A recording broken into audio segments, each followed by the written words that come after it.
Votre perception. Shalom bien-aimé dans le Seigneur. Notre méditation du jour s'intitule Votre perception. Première partie. Nous tirons notre texte dans Romains 8:33 qui nous dit ceci. Nous savons du reste que toute chose concourt au bien de ceux qui aiment Dieu, de ceux qui sont appelés selon son dessein. Alléluia.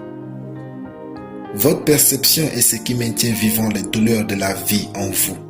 Nous ne disons pas qu'il faut nier ce que vous avez vécu de douloureux, mais qu'il ne faut pas que la perception que vous ayez de vos douleurs vous empêche d'avancer. Ne soyez pas de ceux qui restent accrochés à la douleur, à tel point que celle-ci les refuse le droit de progresser vers la grandeur que Dieu a pour eux. Qu'est-ce que la perception?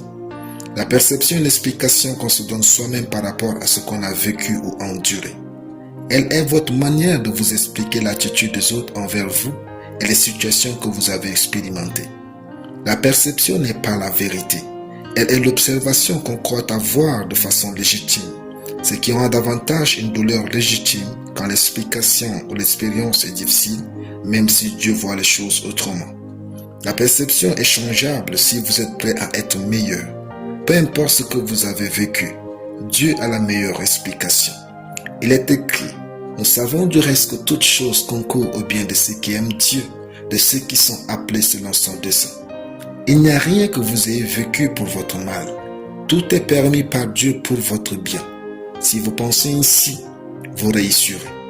Ayez la perception que Dieu guérit vos blessures et vos mauvaises expériences. Mais d'abord, acceptez de ne pas être responsable des actes des autres.